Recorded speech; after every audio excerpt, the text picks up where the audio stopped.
Donc un grand merci d'être venu jusqu'ici. Phil est professeur à Manchester avec un intérêt pour les questions foncières et d'irrigation, etc. avec une orientation générale qu'on pourrait dire de political economy, d'économie politique. Ouais. Voilà. Et donc on est heureux de l'accueillir ici à Montpellier. Merci Philippe. So, thank you very much, Jean-Philippe. We collaborated some years ago on some work on le foncier. And I continue to think that the pôle foncier here in Montpellier is a very special place for interdisciplinary work on land and, in my case, water issues. I'm an agronomist, actually, by training, originally, but I've increasingly found it necessary to work in a more political economy orientation. And so I very much welcome or very much appreciate the pluridisciplinary approach and climate, in a sense, which is created here. So I want to talk a bit about some work that I'm undertaking in collaboration with some African colleagues, but also with the University of Wageningen in the Netherlands, and in which I think aspects of land are important. But also I think it shows how land issues have to be located within a more general understanding of the dynamics of rural society. And so this relates to work in central Mozambique. But first I want to just, in a sense, try and set the scene for what I think is a particular moment in the development of irrigation in sub-Saharan Africa. I've tried to, on this slide, I've tried to give a potted history of the last 40 years or so of irrigation in sub-Saharan Africa, very in a very summary form. And I think the main point I want to make is that from the 1970s, 1980s, when there was a moment of quite an extensive investment in irrigation in Africa, irrigation of a variety of scales, including small-scale irrigation, we entered a period during the 1990s of what I've called disenchantment, disappointment with the results of all that investment. This disappointment comes from a number of different quarters. I've just indicated some of the people whose critiques I think have certainly I've found important when trying to understand this. Bill Adams in UK, whose book Wasting the Rain was a very detailed critique by an irrigation engineer about what was wrong with the way irrigation was being designed in Africa. Similar kinds of criticisms were published by Lyndon Vincent and her colleagues in Wageningen.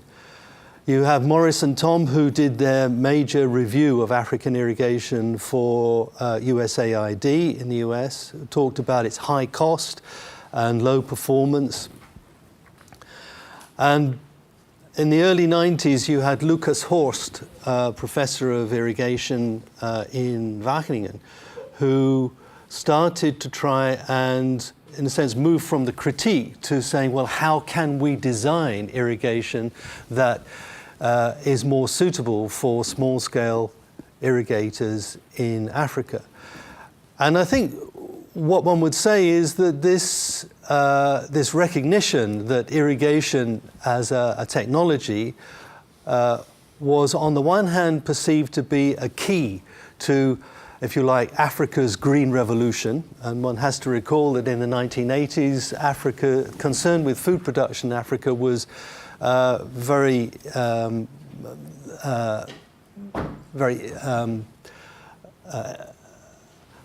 exaggerated in a sense, partly by the Ethiopian famines and so forth. And therefore a concern to increase agricultural productivity, irrigation was seen as a key to that,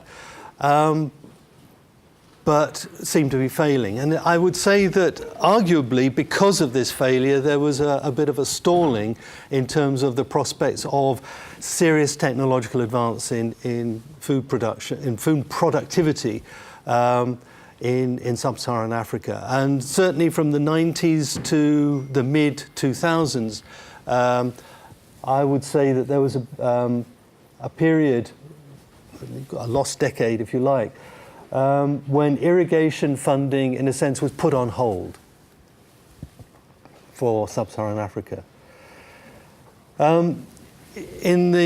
After the turn of the century, you have the Africa Rising, you have the renewal of optimism in sub-Saharan Africa, the new economic program for African development, part of which was the Comprehensive Africa Agricultural Development Program, the CAADP, which called, among other things, that had 4 pillars, and the first pillar was to call for reliable water control systems. So it was very central in terms of the renewal of initiatives to try and improve agricultural productivity in Africa, was bound up with the idea of trying to improve water control. You then have the oil price rise that was linked to the food commodity price crisis in 2007, 2008. This was followed then very quickly by panic, if you like, about food supplies, the failure of international markets to supply food at low prices. And you have a land grab panic that followed that, where large-scale foreign investment was perceived to be grabbing land from small-scale producers in sub-Saharan Africa. So a series of crises in world commodity prices that fed through into, if you like, rethinking how agricultural production should be organized, and in a sense a search for cheap land. And I'm pretty sure that much of that cheap land in Africa was actually irrigated land. In other words, large investors seeking to establish reliable food supplies, whether they're for export to Saudi Arabia or to China or to Japan or to Europe, essentially predicated any acquisition of land on water. And this is recognized fairly widely in the literature.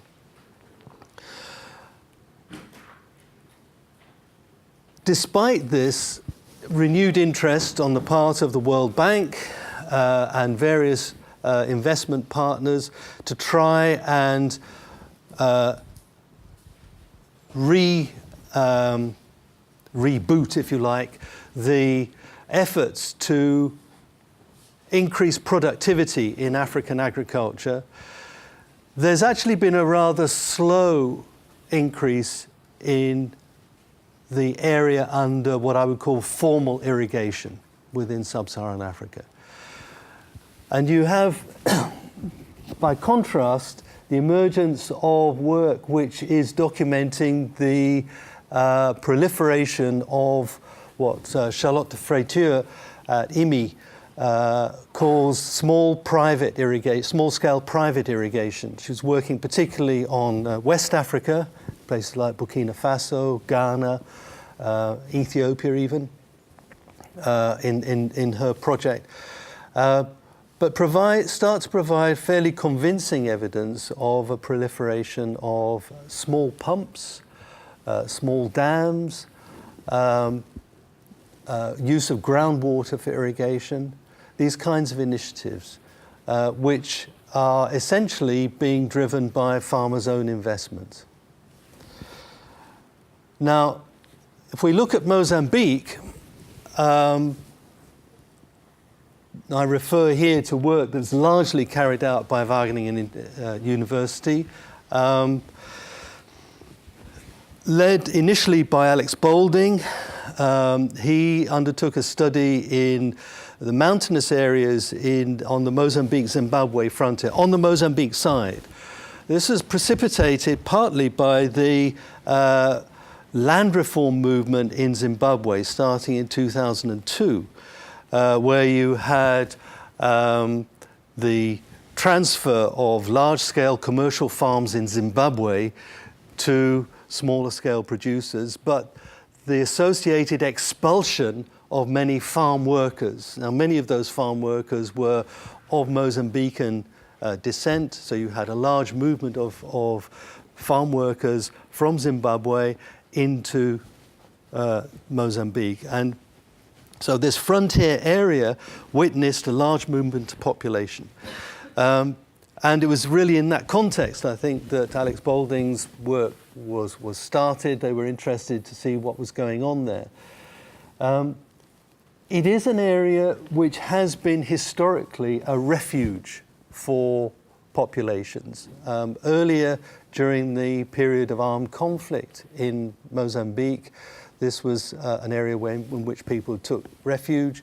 But as I say, also following the land reforms in Zimbabwe, you had large movements of people in.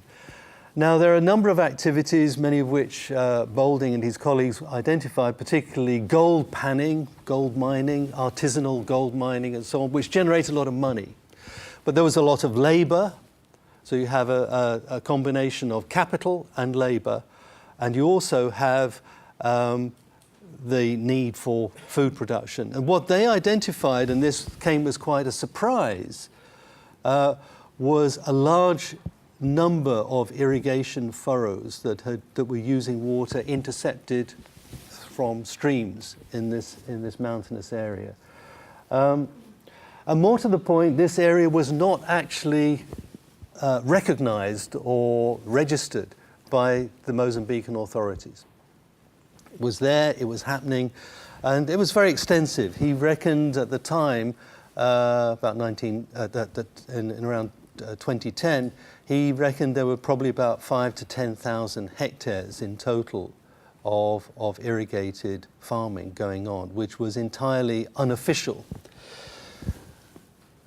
This was followed by a Mozambican government project which was funded by the World Bank. Again, this was led by Walter Beekman in particular and Gert-Jan Veldwisch, which were looking at opportunities to support irrigation. Now, this was mainly motivated by a goal of rehabilitating existing irrigation.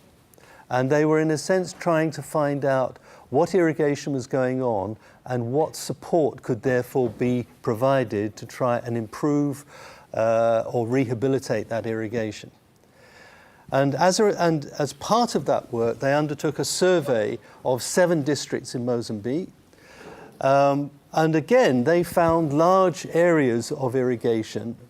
So Beekman says in his published account of this that he reckoned that there were about 10,000 hectares within those 7 districts in central Mozambique, whereas the government recorded only just a little bit more than a tenth of that in 2003. There's a difference in time, but nonetheless, the disparity between official accounts and, if you like, the realities on the ground was very stark.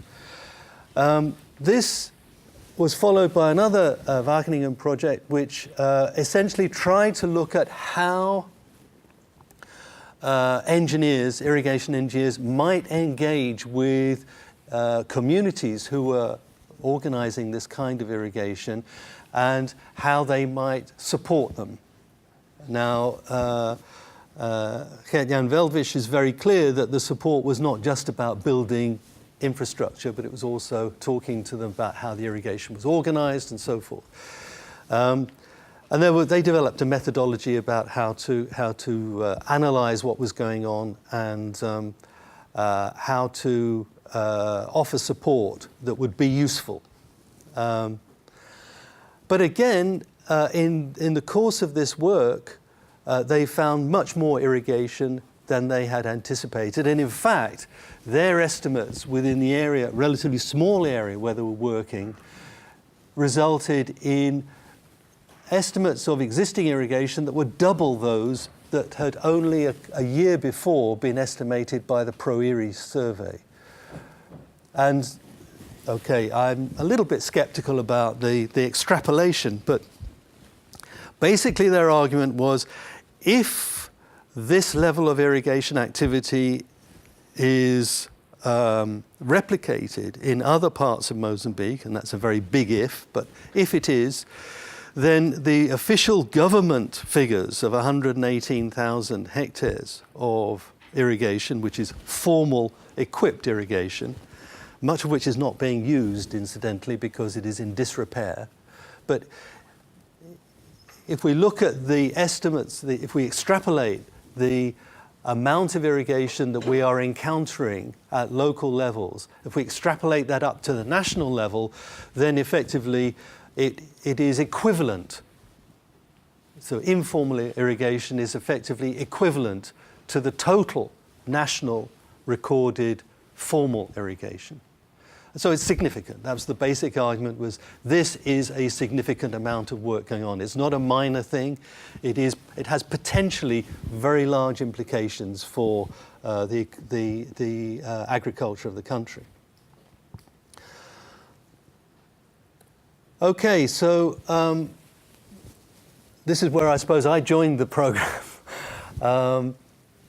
We, together with colleagues in Wageningen and Dan Brockington in England, and colleagues at the Nelson Mandela Institute in Arusha, and the Instituto Superior Politécnico de Manica in Mozambique, we devised a project to try and begin to assess the significance of this in social and economic terms.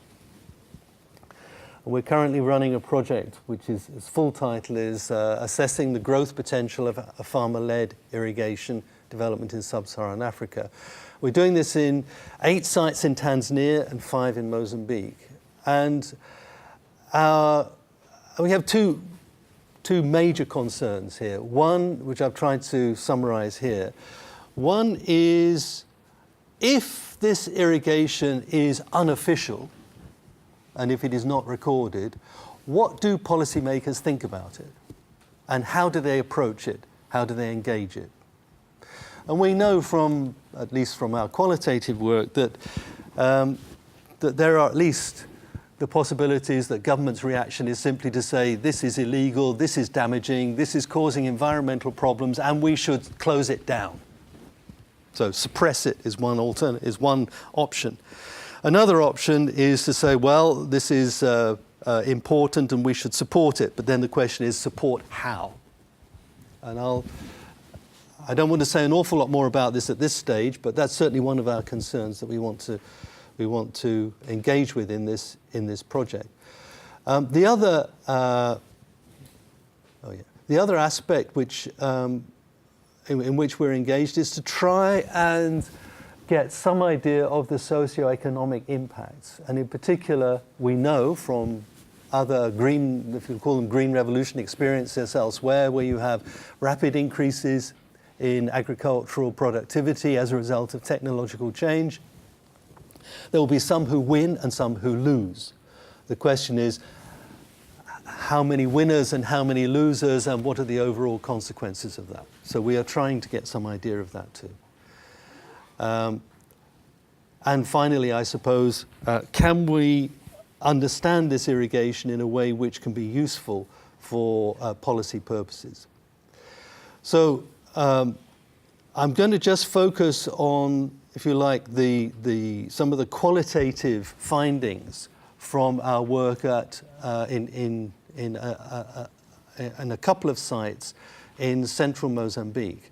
So this is just located, this is Madagascar here. I suppose for Francophone audiences that would be a useful place to start. This is Mozambique here with the frontier to Zimbabwe, Malawi here, and South Africa down here. So this is this area here in central Mozambique that with which we are concerned. Going in a bit further, this is Beira, and this, you can see the main road here running from the coast up into Zimbabwe, and this is a major trade route from Zimbabwe's access to the export markets and so forth through Beira on the coast here. And where we are concerned is near Chimoio, and in particular you can see this ridge here of mountains. This is a mountainous area here between Mozambique and Zimbabwe. This is the frontier between Mozambique and Zimbabwe, very mountainous area, relatively lightly populated actually, mostly. And our concern is really with this area here, which, as you can see, sits very close to this major trading route. So here is that in more detail, and we are going to be we're concerned here with an area, two areas. One, Messika, which is on this side of the ridge, and this is Vanduzi on this side. You can see there are cultivated areas. This is Messika and this is Vanduzi here. These are settlements. But it is an area which is fairly densely farmed. Okay, so, and this is the main route across to Zimbabwe, and this one goes up to Tet and Malawi up that way. Right. So just something about water resources.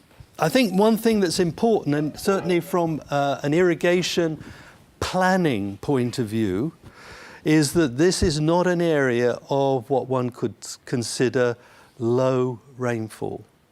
If you look at land use planning type discussions of where you should introduce irrigation, generally they talk about rather arid areas. This is not an area where you would normally plan to put irrigation. It has an average annual rainfall of 1,200 millimeters.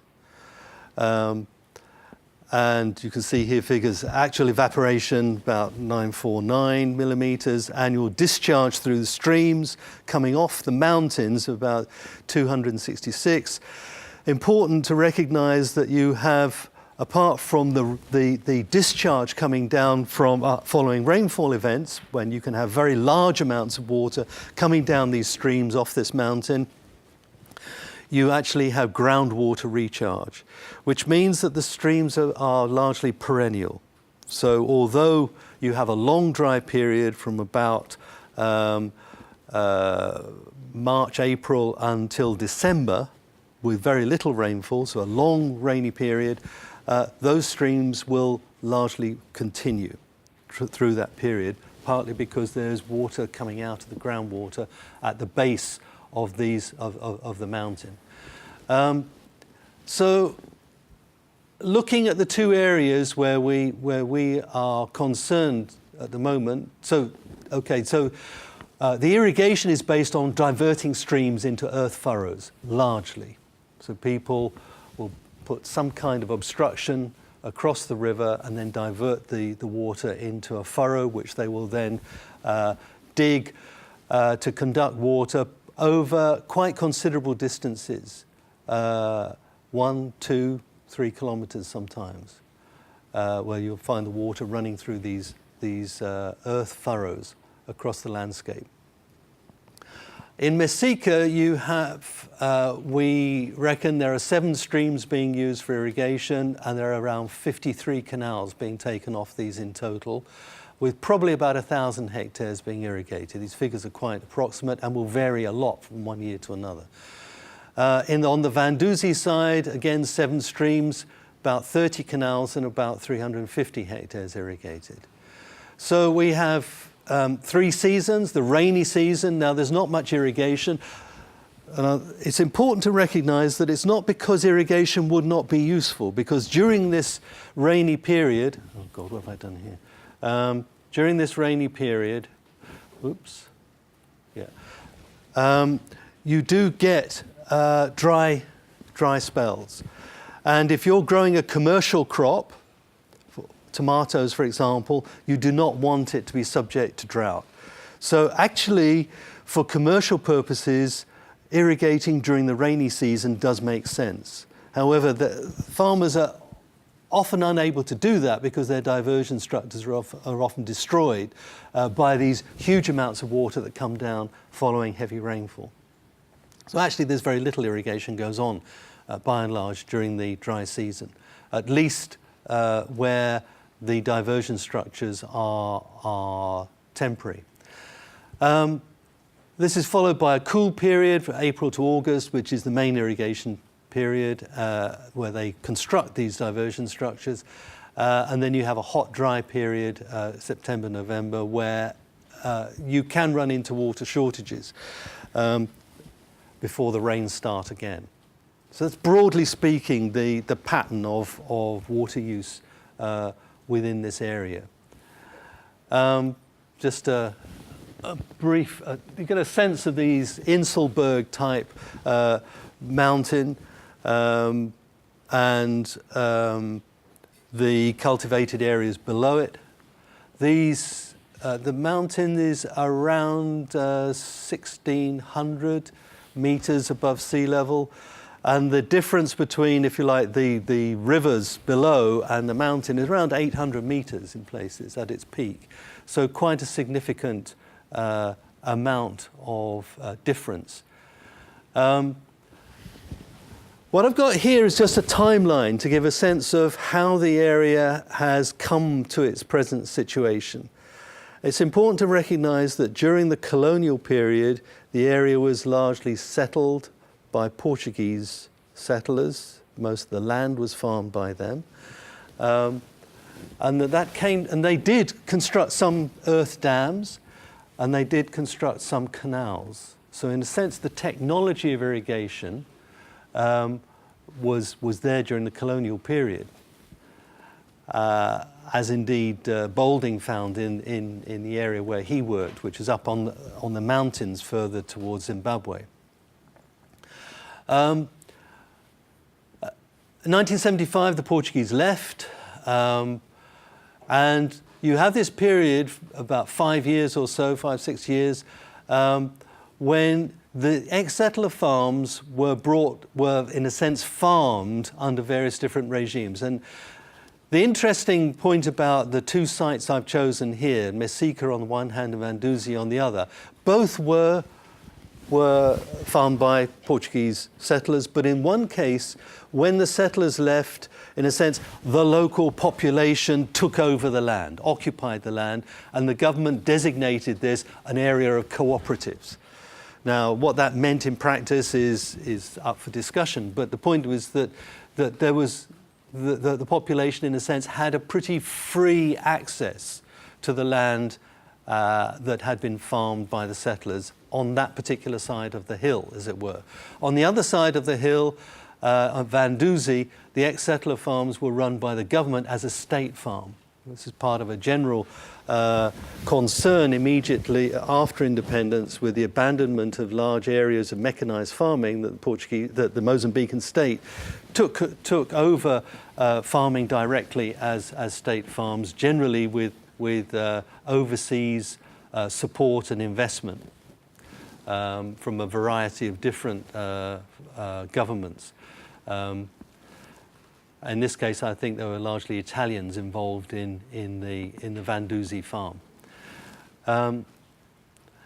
Then you have a period, roughly 10 years I've got here. Mozambicans refer to it as the War of 16 Years, so they reckon it goes back rather longer.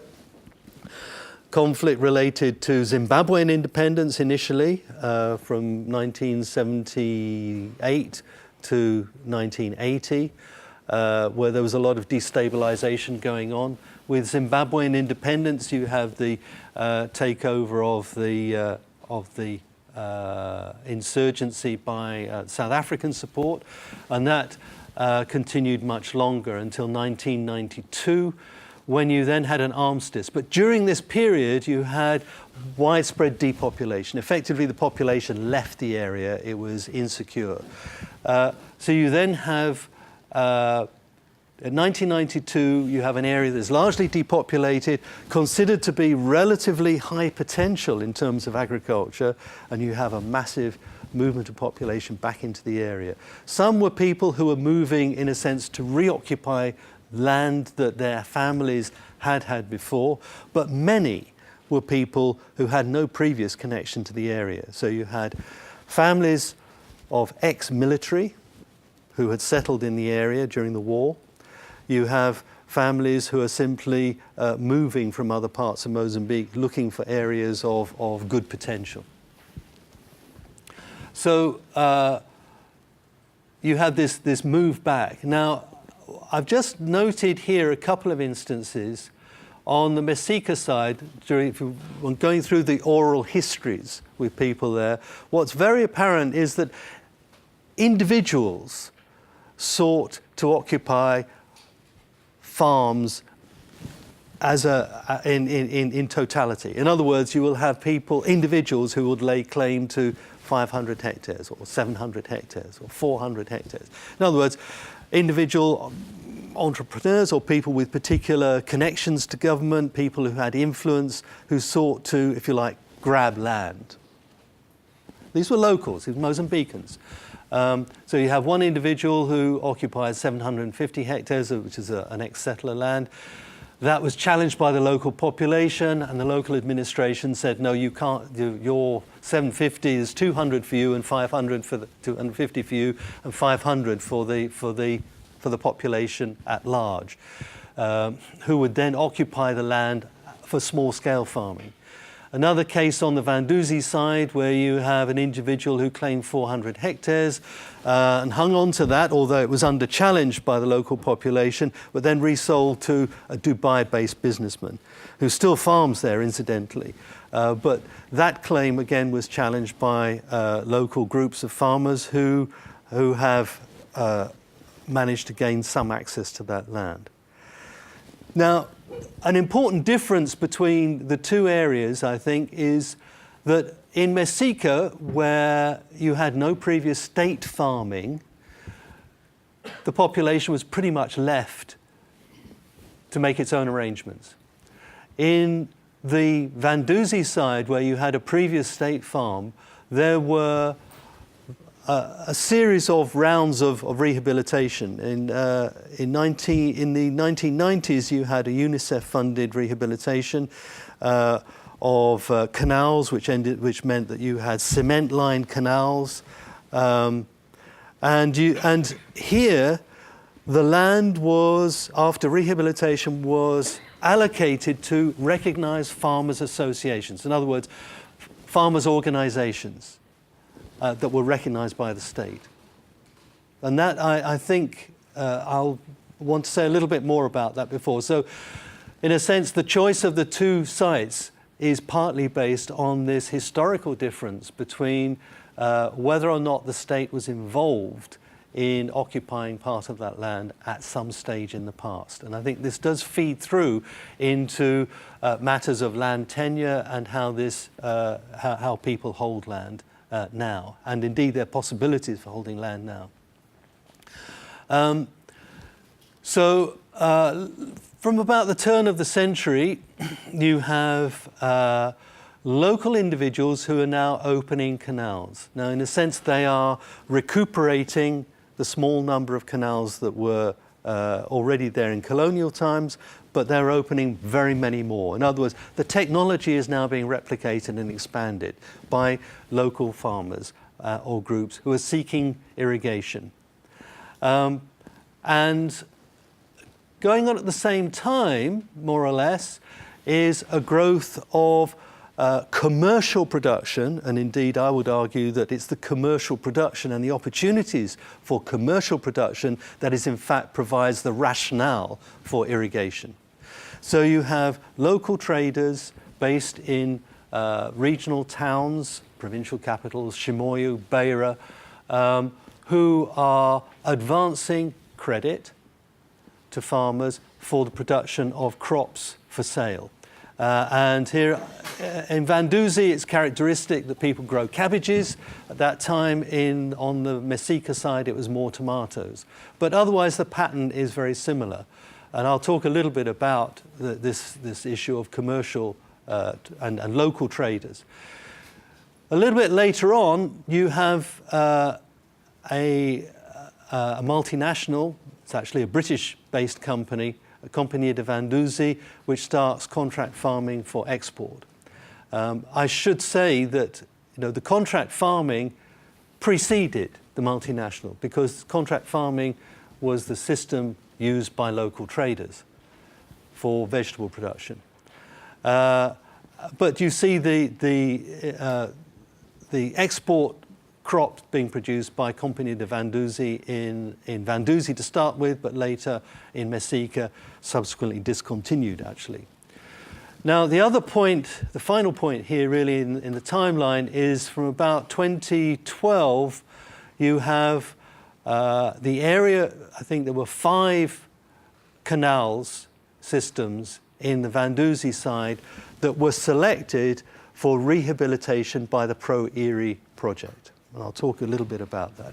There's been no such thing in the Messika side, but there was an initiative by the Wageningen project to undertake an engagement, if you like, with farmers in that area, but nothing on the same sort of level of rehabilitation, which was infrastructure rehabilitation primarily on the Vanduzzi side. Okay, so commercial irrigation, just to say something about this. This is a cabbage oh, that's right, sorry. Yes, I'm looking at the wrong slide. Okay, so just to summarize, on the Messika side, we have around 53 canals. In that area, there were 5 canals during the colonial period. Just to give a sense that this is not simply rehabilitating colonial infrastructure. This goes way beyond anything that was happening during colonial period. And again, knowing exactly how many irrigators, but we know that on some canals there are around 5, but they could go up to as many 30. On the Vanduzzi side, there are 5 associations totaling about 200 members, about 40 on each, with about 350 hectares irrigated. Vanduzzi in particular, partly because of the nature of the infrastructure, what one can see is very intensive irrigated farming throughout the year. So one can see 2-3 crops per year on the same land often, which is less the case on the Messika side, partly because the irrigation infrastructure is much less robust. So the other thing to notice, I suppose, is that many irrigators also have rain-fed crops. There's large areas of rain-fed maize, which most people grow for their food. They will own livestock. And you have a phenomenon which is, I think, quite common where you have commercial agriculture, is that some of the producers are actually based in town. In other words, they are commercial producers, they're entrepreneurs. Okay, so this is a cabbage field, and you can see the slopes of the mountainside behind. Commercial cabbage crop. Water being led around by these sort of earthen canals. Some of these canals require a lot of work. You can see how deep, I hope you can see how deep this has been dug in order to make sure the water gets around the landscape. So this is a lot of physical work, a lot of investment of labor has gone into this.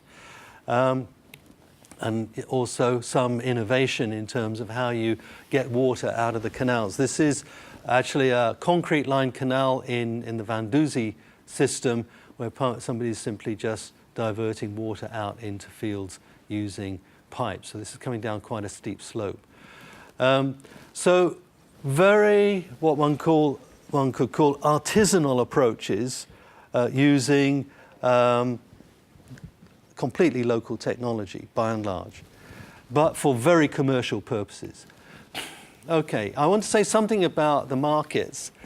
As I pointed out, the Beira Corridor is an area which, during the colonial period, was an important agricultural area in terms of commercial fruit production, livestock production, and so on. It's been subsequently subject to a lot of immigration. It has links to local towns. Local traders are involved in contract farming. They advance credit for seeds and fertilizers, in particular, possibly pesticides in some instances. And there is a great diversity, both in terms of the crops grown, but also in terms of the kinds of traders. And I think it's important to recognize that some of these local traders are operating on a large scale, not obviously in European terms, but so, for example, when we say, who are the traders, what kind of traders? Well, some will have their own trucks. They will come to the fields. They will choose the crop. Some of these people will be, in the case of Vanduzzi, 3,500 cabbages a week. Okay, this is not small-scale stuff. There will be other intermediates, some who will hire the transport themselves and will go to more local markets rather than going to major regional wholesale markets.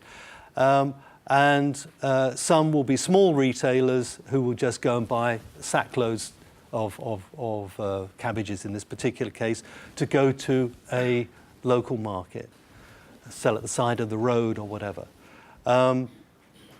So other important crops in Vanduzzi, cabbages has been, for some reason, which I don't really understand, has been particular favorite with the traders. In Vanduzzi, it was particularly tomatoes, but there are other crops. Bananas, sweet potato, beans are all commercial crops grown using this kind of system. So there is an important, if you like, domestic market. And I think people who've worked in West Africa will be quite familiar with this kind of arrangement. But it's not one that generally enters the discourse of the Mozambican government policy on if you like, the nature of small-scale farming in agriculture. Often the government will talk about needing to bring small-scale producers to the market. I think this is a case where we can see that the small-scale producers have no problem with being led to the market. They are there already. So I think that's the basic point. So on that background, you then have overseas company working with 5 associations in the Vanduzzi area, exporting to the UK, producing baby corn. I suppose you know what that is. It's small maize cobs, which are tiny, used for stir fries and so on. Green beans, chilies, paprika. Generally minimum of 0.2 hectare contracts. They will supply all the inputs and technical instruction against as a form of credit.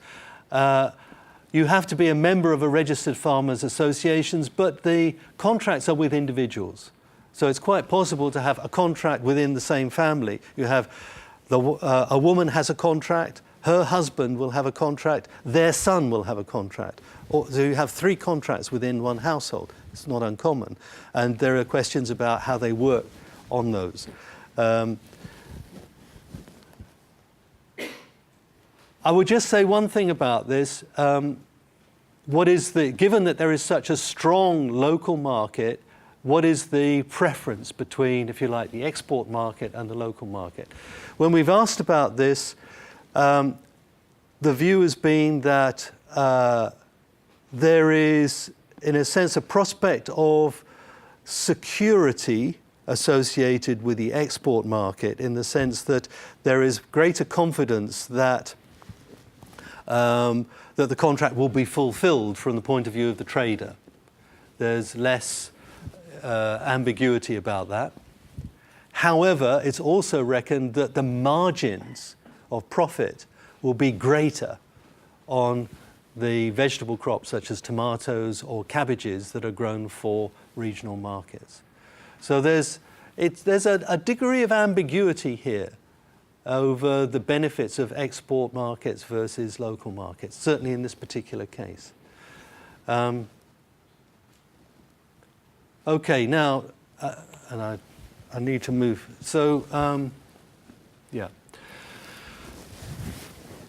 Just something about the governance of land, and after all, this is what I suppose most people would be interested in here. The post-war migration has meant that you have essentially a land market, people moving into the area and acquiring land, not always through payment, but certainly in more recent years, as the density of population has started to increase, you tend to get land markets. In the Masika area, where effectively you have traditional leaders, so local authorities are village leaders that have often links with some notional traditional authority, customary authority, that has been reconstituted after the war, sanctioned by the state. So they have an official position and an official recognition, but they control the land. I think that's the important point, is that they are recognized as having authority over the land.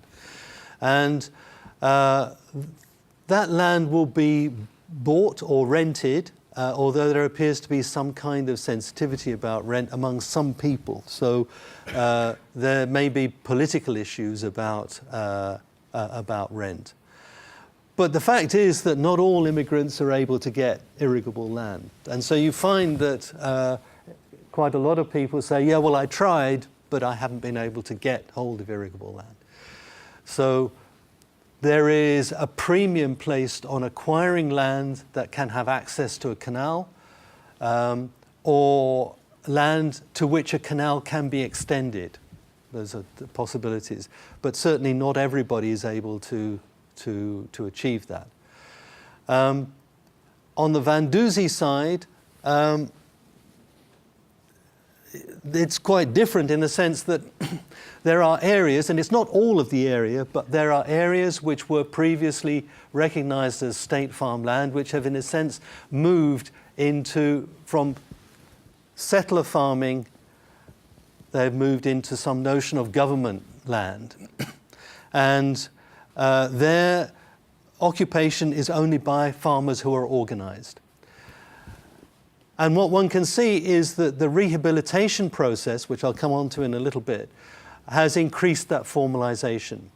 So you have associations of producers who not only have access to the water from the system, but have also got a title, a collective title to the land.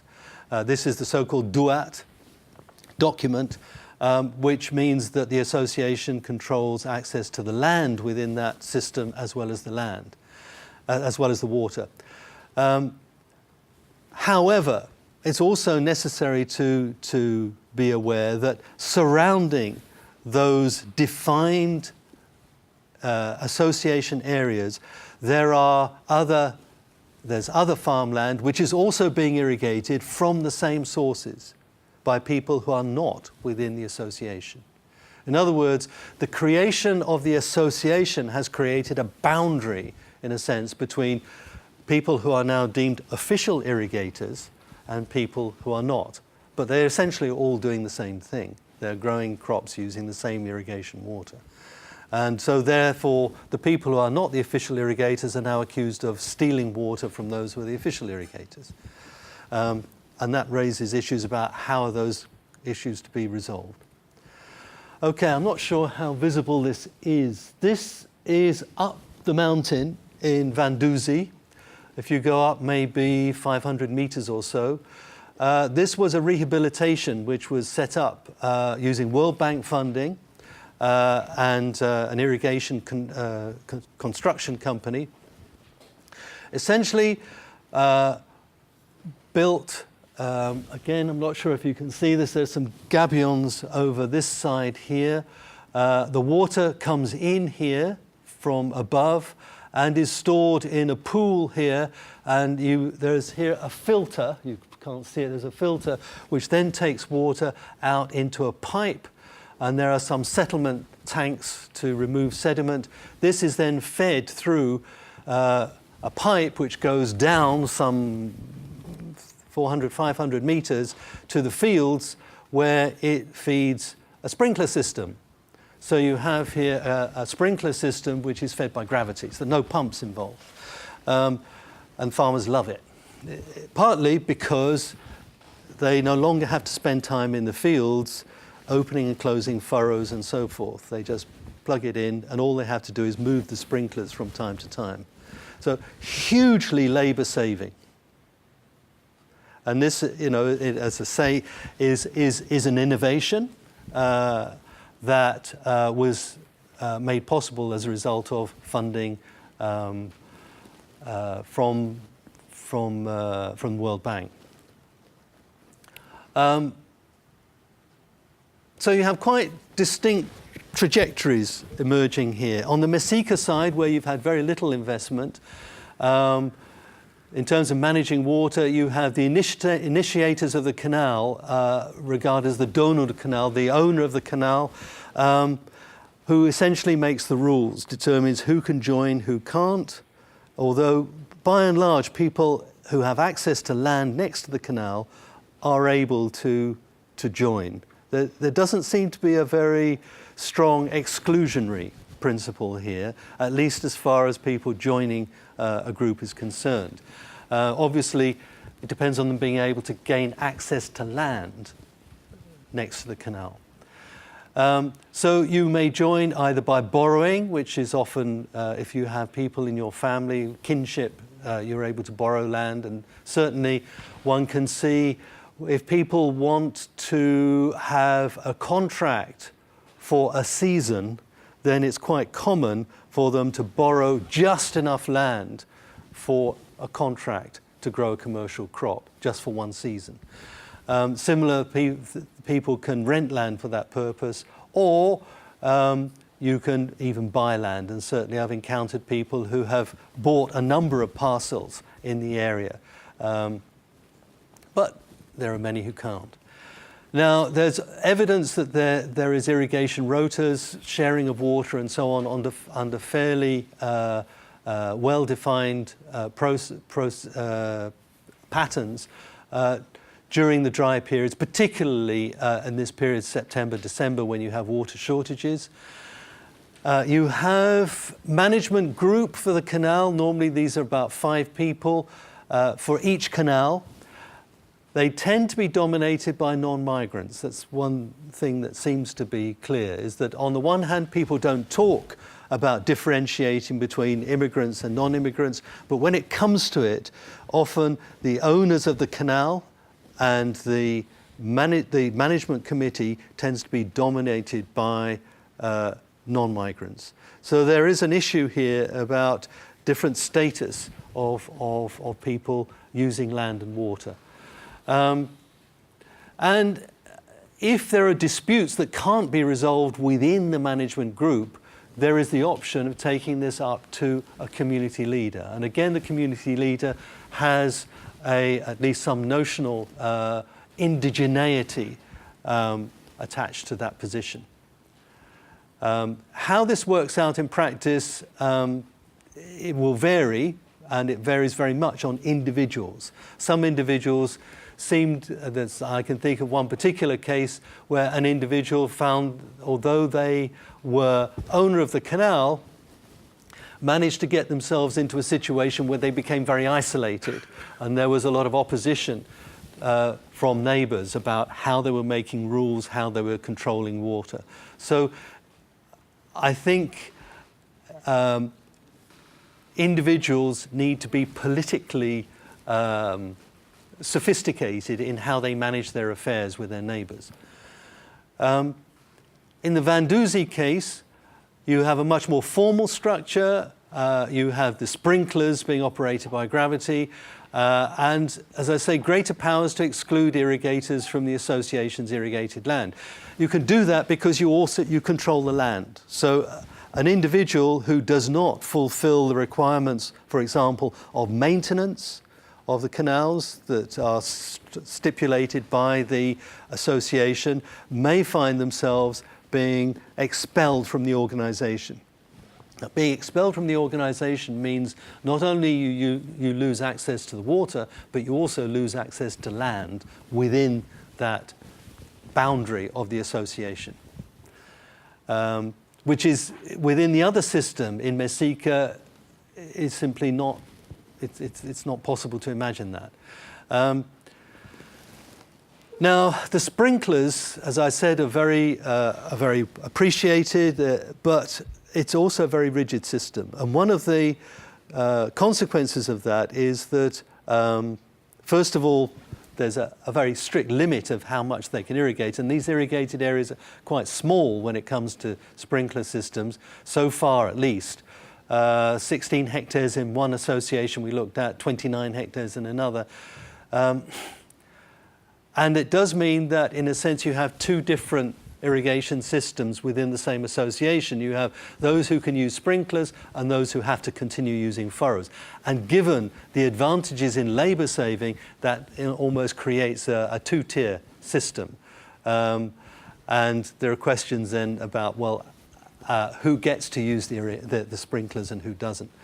Now, this becomes even more important when we come to the situation of people using water from the same source, but who are irrigating, in a sense, outside the association. So it's very clear from the government proposals for the Association of Irrigators, Asociaciones de Regantes, that in cases such as this, the path to resolution that is expected is that those who are somehow causing problems for the association should be made members of the association, so that the conflict can be resolved within the association. In other words, the association is not a fixed thing, it should expand to deal with problems. Now, obviously, that means that you bring in people who are using water, but outside the association. You say, okay, the way to resolve that is to bring them into the association. But then that means, it presupposes that then the association has to decide how they're going to irrigate. And given the rigidity now and the expense of, for example, increasing the sprinkler system, that poses certain difficulties in terms of how does the association then incorporate people in the long run? And what kind of technology would be available to the association members as a whole?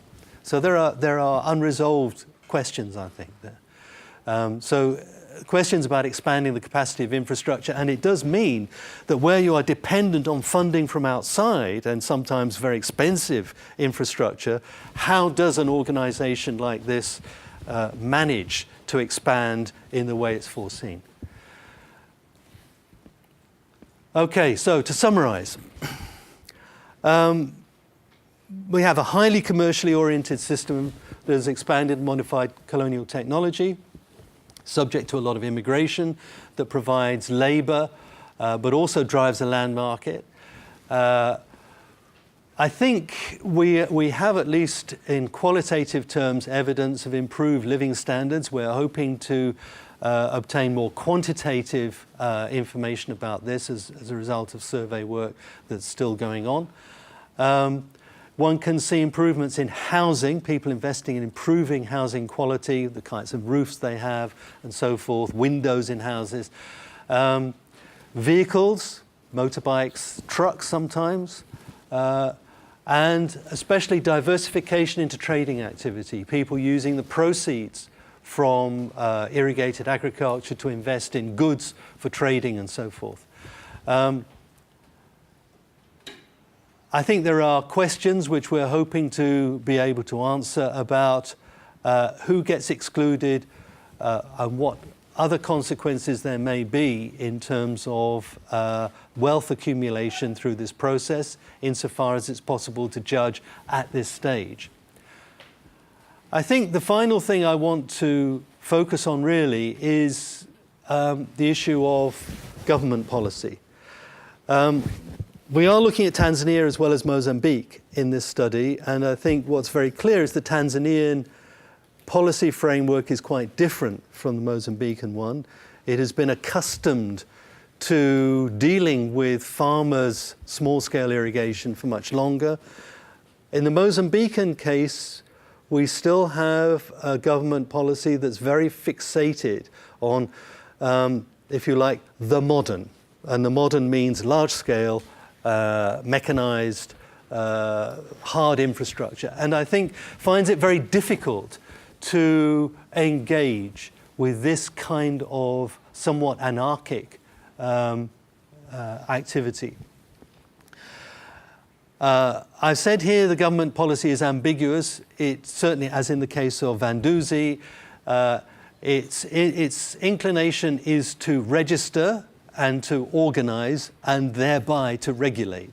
But it tends to be after the event. In other words, it will attempt to regulate what has already happened.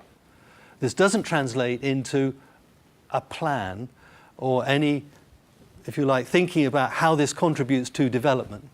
And so I suppose one of our questions is, how do we rethink investment in irrigation? And particularly where it depends on foreign assistance, which is the case in Mozambique. And also, and I know this is one of the particular concerns of my Wageningen colleagues who, as irrigation engineers, are concerned that policy doesn't yet recognize farmers as innovators, where they would say there's plenty of evidence here that farmers do in fact irrigate. So I'll leave that there. And that's some of our questions, and those are our collaborators. Okay, so questions. Yes, Raphaël Ducrot from CIRAD. I've been working in irrigation in Mozambique, and I know Philip. So, but I don't know at all the area where he's working. And I had a few questions. Did you look at the ways in the Vanduzi, the association's members or managers or committee connected to the village leaderships or the local leaderships, and so on? And in the Masika area, the Dono, the canals owners and the managers, are they connected to the political systems locally in the area? I didn't really understand whether the sprinklers they had a cost in the functioning or not, or they were completely free of cost. That's the point. And if they had a cost, if it was only the member of the association that had to cover it and so on. And I was wondering in Vanduzi whether the association were farmers association or of irrigators association, because with the new law of irrigations it has some implications on the functionings on that. And I also was wondering whether in Masika, and I've got a last question, in Masika, whether is there any willingness or attempt or talking about getting a duat or not, or people want to stay on the local system land tenure? Okay, well, there's a lot of questions there.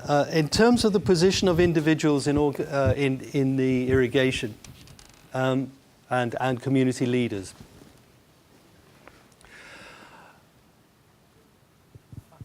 I think what in the oral history, if you like, of the canals, what is very clear is that individuals are named. There are certain individuals who are important, who are recognized, who have as starting.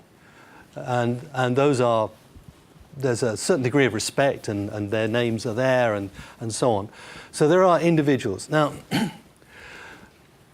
the connection of those individuals with community leaders, I see them, and my impression is, because when people talk about community leaders, there's in a sense a particular category, and there are different tiers, different levels of seniority among community leaders. But they are distinct from these individuals who are seen as the initiators of these canal constructions. This is in Mesika particularly. So I would say, my judgment is that there are, in a sense, two different categories of people. One who are community leaders by dint of their status as belonging to particular lineages or histories. And there are others who I would categorize more as innovators, entrepreneurs, leaders in a much more secular sense. Okay, that they are seen as innovators, entrepreneurs possibly. So I don't see those as overlapping essentially, but they seem to draw their status from two different kinds of places. That's what I would argue, based on my understanding of the transcripts that we have. In relation to the links to the party, Frelimo, I assume you're talking about. Well, I mean, this is an issue because certainly Mesika, it has been said, was seen to be less favorable to Frelimo, and as a consequence received less interest, let's say, from government projects and so forth. I'm not sure how far that's true, but it's very clear that Vanduzi is more favored. And so I would expect that Vanduzi would have greater tendency for party connections. But again, this has not been an explicit part of our discussion, and indeed may well be a very sensitive one, which Mozambicans, who are doing most of the work on the ground, are unwilling to investigate too much. Okay, so yes, it's a very sensitive issue, but it doesn't apply uniformly across both areas, and certainly there is a sense that the Mesika is less of a government area than the Vanduzi area is. So I would say that it's there certainly as a factor, but I can't see it in any very consistent way. I know that's not a very satisfactory answer.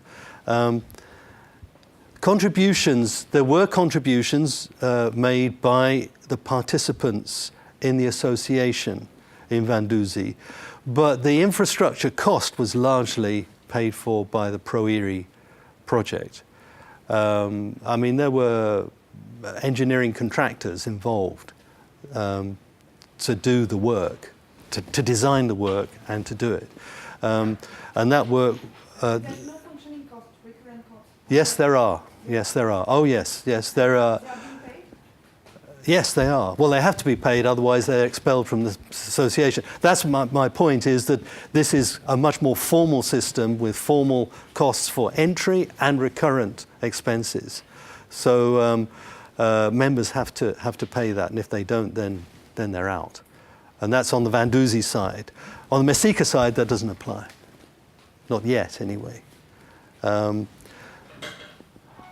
Do the people of Mesika look for duat? I think the answer is no. They don't see this as being something that is important to them at this stage. We did raise it to them, and people looked vague and said... It's interesting that one thing that was said in the provincial office was that the government regional water authority, the ARA, I can't remember what it stands for, but anyway, it's a regional water authority, is aiming to charge fees for water taken out of streams. And it appears that they may wish to try and get all these irrigators in Mesika, which is otherwise completely informal, they may have to pay fees for water. And I asked, where would they pay these? They say, oh, well, at the local district office. They just have to go in and pay. But it raises an interesting issue, because if they're paying water fees at whatever level, I mean, assuming that if the level is too high, they won't pay them. But if it is low enough for them to pay, then that will mean that they become registered as water users. And in fact, it occurs to me, they may actually acquire rights to land in some way by dint of being recognized as irrigators. I don't know how this is going to work, but it seems to me that if that plan, and it is a big if, because I'm not sure that they have the administrative capacity to do it, but if they manage to get these irrigators to pay water fees, it will be the start of a formalization, but through a completely different route from perhaps what was expected. But that's just supposition at this stage. But I mean, I would like to emphasize that the capacity for the government to manage such things is very limited. I mean, and this becomes starkly clear, actually, through the contrast between Tanzania and Mozambique. Whereas in Tanzania, you have district offices which will have their own water engineer who is capable of doing design work at a local level. Mozambique doesn't have that, even at provincial level. So there's a huge lack of capacity, actually. So we're going to take another round of questions. On va prendre un autre jeu de questions. Vous pouvez poser vos questions en français aussi, hein. C'est oui, pas obligatoirement en anglais. Donc il y a déjà 2 personnes là. Hi Phil, Ward Anseo, CIRAD International Land Coalition. You partly answered my... first of all, thanks for your presentation. Always good listening to political economists and historical economists today. And also good to go back to Southern Africa. You partly answered my question. It was related to Frelimo and Renamo. We know that Renamo is quite present in the region. Mathieu Bosch, you probably also know, worked in the region, and he showed that large-scale land acquisitions was engaged in by governments, not in a way of supporting, like you just said to the previous question, but in a way of regaining control over territory. So I would suspect in this case that the government would not engage more in the Vanduzi area, but maybe in a second space where, if I understood your presentation well, it hasn't have control at all over the irrigation scheme, and even less over the land.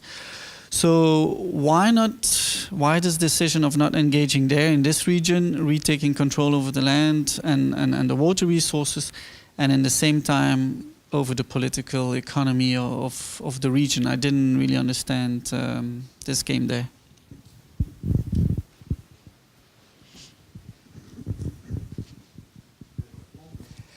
I think maybe it might be more efficient if we take a set of questions. Hello, Jean-Philippe Collin, IRD. It's a completely different question. Could you just say a few words regarding the conceptual framework that you use to articulate issues of land rights and issues of water rights? If this is what you try also to do in this project, I don't know. Maybe other two people and.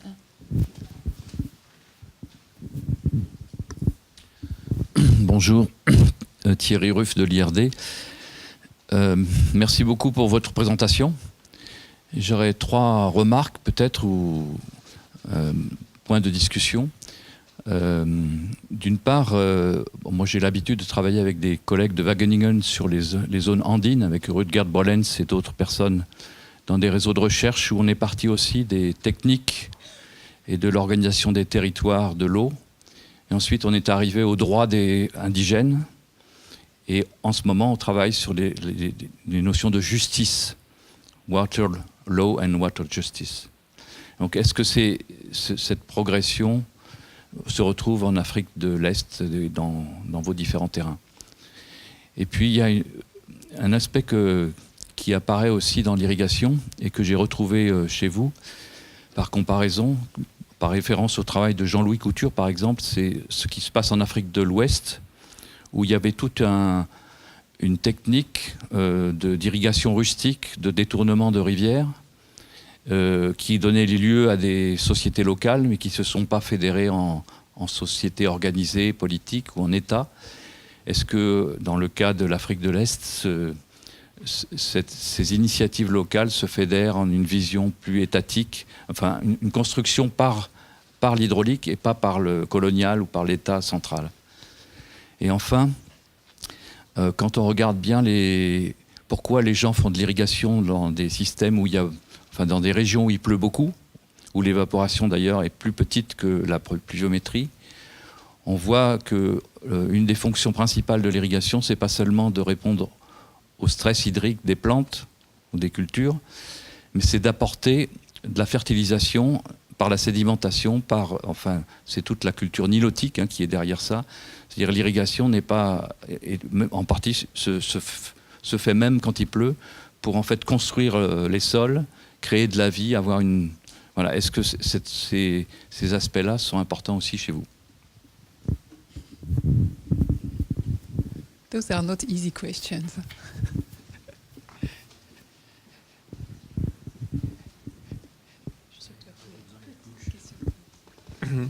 Oui, bonjour. Ma question complétait celle de Jean-Philippe sur les liens entre accès à l'eau et accès à la terre, en particulier à Messika. Vous avez dit que les initiateurs du canal make the rules, donc définissent les règles. Comment ça se passe quand c'est un groupe qui a créé le canal? Est-ce que c'est eux qui contrôlent l'exclusivité de l'accès à l'eau? Et comment ça se passe du coup pour des cultivateurs qui ne sont pas membres de ce groupe-là? Et puis vous avez dit aussi, si j'ai bien compris, que ceux qui cultivaient étaient assez fluides. On pouvait louer une parcelle parce qu'on avait un contrat. Donc comment fait le lien entre accès à l'eau et accès à la terre pour ceux qui, comme ça, pour les agriculteurs qui ont un contrat et négocient une parcelle de façon temporaire, pour une saison, pour une année, quoi.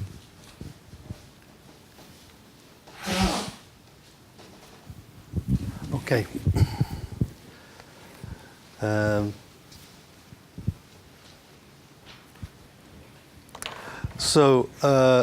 I will start with the question Ward raised about why the government wasn't more engaged in Messika if it wished to gain control over territory. The short answer is I don't know, but I think one has to, and this relates a little bit to the question which was raised at the back there about what's the plan. I think there are a number of observations I would make. Is that the government's idea of what agriculture should look like, by and large, I think finds difficulty dealing with agricultural change, which is not part of a policy. So, in other words, it has a very centralized view of how change happens. And I think that poses problems of visibility of agricultural change which is happening for purely, well, market, let's call them market purposes. I'm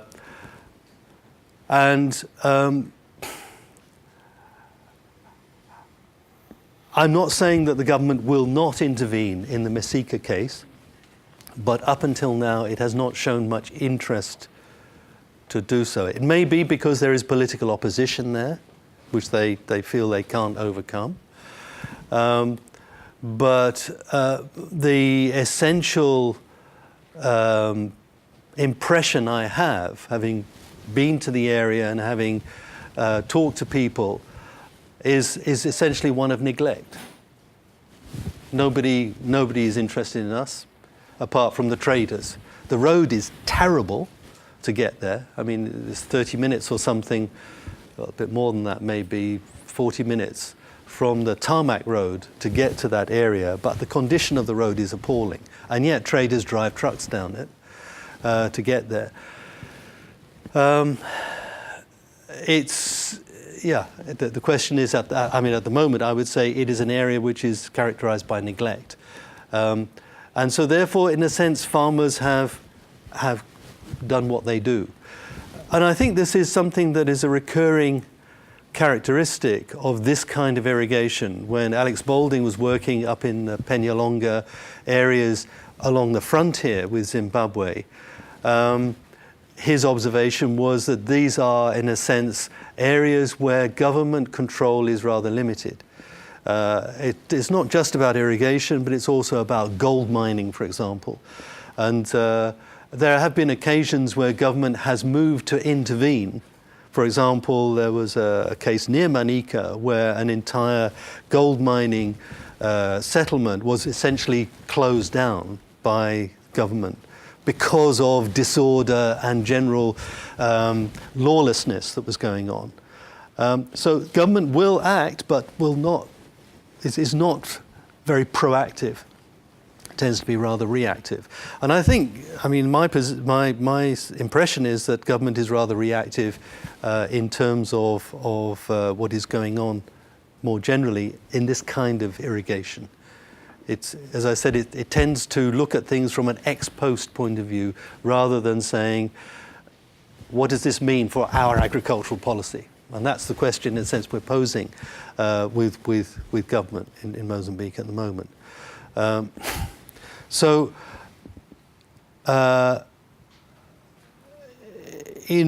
I think in relation to conceptual framework, that's a hard one, and you knew it was hard.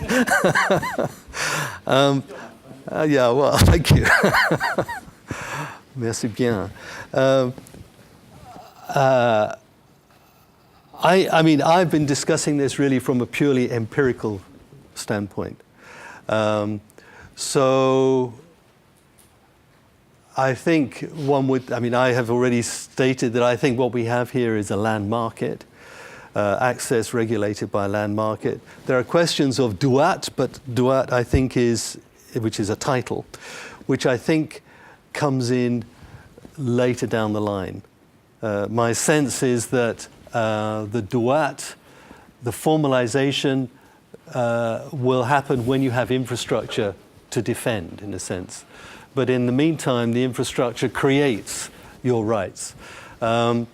So someone who is irrigating from a canal will have rights that are established by their presence there and the fact that they are irrigating. I think that's one thing. The issue of how water rights intersect with land rights, I think, is not clear. As I say, from a purely empirical point of view, I would see the government seeking to regulate water use and to apply payments for water use as being one route that may not have anything to do with land rights, but in practice will identify someone as having a right to be in that place, in that activity. So some kind of formalization is going to happen. I think the government can only see, and in some ways, one can see how this, in Mexica you have a situation which is relatively new.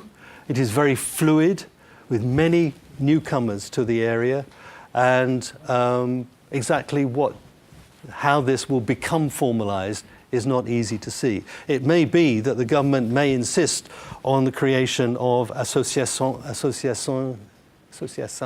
de Regants, which is irrigators' organizations. Now that brings with it many formalities and probably payments of fees, but also will bring the likelihood of a collective title to land. Now, I'm not sure that that will be acceptable actually within the MASICA framework, because individuals are essentially working as individuals.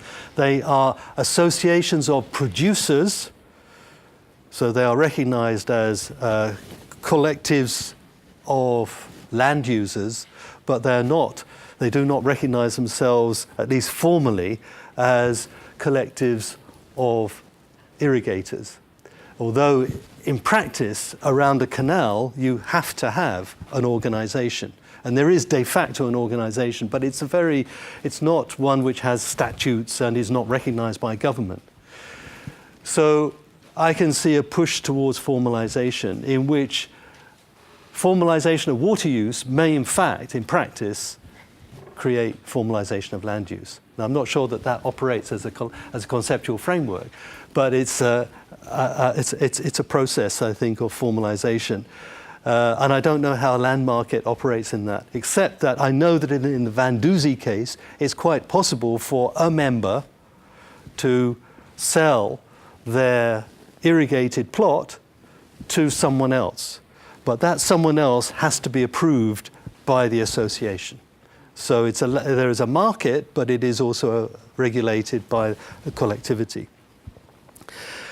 But, I mean, in a way, time only will tell. It's probably too early to say exactly how this will work. Now, conceptually, we probably need to talk about it afterwards to say exactly what I would say, what conceptual framework appears to you appropriate to this situation, or which would, in a sense, ask other kinds of questions of the situation we're dealing with.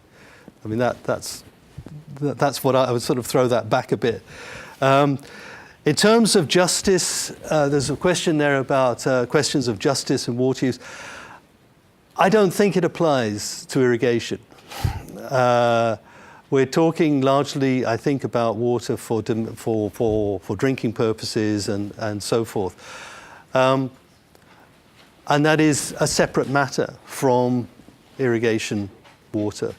So you will not hear issues of fairness or justice or that kind of thing in these kinds of contexts. Fairness of treatment about people who are irrigating, but those are people who already have water. So I'm not sure that this framework has yet, we are not yet at that situation. It could well be that as these systems become more established, if they become more established, then perhaps that kind of discourse of justice might become more important. I will just mention one instance, and this actually comes back to Ward's question about the government involvement. There has been the one instance where government has acted to regulate irrigation use is to ban the opening of fields at the top of the mountain because of concerns about erosion and deforestation, this kind of thing. Now, there are some cultivators high in the mountain who have been cultivating and irrigating. And the government has made a statement saying, you're not allowed to do that. And anybody who is doing that must leave. And that seems to be accepted by everybody in the area. I've never heard anybody who said this is wrong. But it's interesting that, in a sense, firstly, a government rule, in a sense, was felt needed. And secondly, that it was accepted locally. And by all accounts, people will comply. And partly they will comply because there seems to be general support among the people lower down in the system that this has the potential for damage. So there is an interesting case there of government intervention which, in a sense, has legitimacy, which in many other cases government intervention may not have.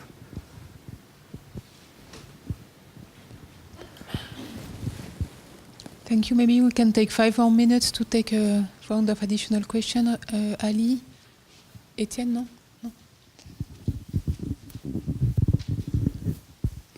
Moi, je voudrais juste, Ali Daoudi, agroéconomiste à l'Agro d'Alger. Je voudrais juste faire un commentaire par rapport à cette question d'accès à l'eau et comment l'accès à l'eau dans les zones où les droits sur la terre n'étaient pas très bien définis, comment l'accès à l'eau redéfinit les droits aussi sur le foncier à partir de nos observations sur le terrain dans les zones sahariennes en Algérie. Et on est vraiment dans des situations où sur la terre, les droits sont relativement très lâches et ils ne sont pas bien définis. Et que dès que la technologie permet un accès à l'eau, type forage, à partir de cet accès à l'eau, les droits sur le foncier se redéfinissent. Dans le temps où l'accès à l'eau se faisait d'une manière collective, les droits sur le foncier également étaient définis dans un cadre collectif qui était la tribu ou le groupe familial. Aujourd'hui, l'accès à l'eau grâce à la technologie de forage se fait d'une manière individuelle et les droits sur le foncier s'individualisent aussi. Il y a un grand débat aujourd'hui sur est-ce que c'est l'accès à l'eau qui prime sur l'accès à la terre ou est-ce que l'accès à la terre après donne droit à l'accès au foncier. Et c'est toute une question sur comment réguler aujourd'hui, comment cadrer ce nouveau droit qui se fait par la technologie de forage en zone de mise en valeur dans les régions sahariennes et typiques en Algérie. Et donc la question de tout à l'heure de Jean-Philippe sur par quel bout théorique aborder ce genre de questionnement en relation entre droit sur la terre et droit sur l'eau, elle est tout à fait pertinente dans les situations qu'on est en train d'observer sur le terrain. Oui, bien sûr, la question aujourd'hui de l'exclusion à partir justement de ce type de technologie, lorsque le forage est individuel, le droit d'accès à l'eau, bien entendu, il est forcément exclusif parce que c'est une propriété. Par contre, lorsque les infrastructures sont communes, la question de l'exclusion est beaucoup moins difficile à appliquer aux autres membres de la communauté. Voilà. Non, ça c'est très intéressant. Pardon, je change en anglais. It's very interesting around this question of wells, the forage, because that demands maintenance. It implies costs and it demands maintenance. And I'm reminded of the work done by Pauline Peters in Botswana in 1980s, I think. She observed the formation of boreholes, forage, for watering livestock and in grazing areas. And she observed that in order to construct the boreholes, the local authority essentially asked for volunteers to form a syndicate of members who undertook the responsibility for maintaining the boreholes. And it was interesting because she charts the development of the syndicate as being, in a sense, the owners of the borehole, but that became translated into ownership of the grazing areas immediately around, which were otherwise communal property. But they became, in a sense, they acquired exclusive rights over priorities to graze those areas. In other words, I think there's a case there of investment in water resources translating then into at least priority rights over, not completely exclusive, but a degree of priority of rights over land. In this case, land relating to grazing.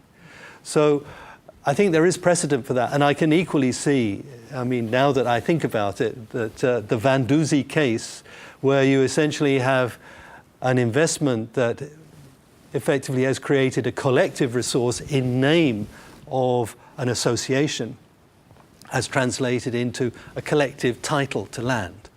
Whereas in the Mesika case, where investments and, in a sense, participation in irrigation, even though along a shared canal, is very much a matter of individual decisions to acquire land, has not translated into that same kind of collective ownership. It may be that it will change, but I think it raises interesting question. Yeah.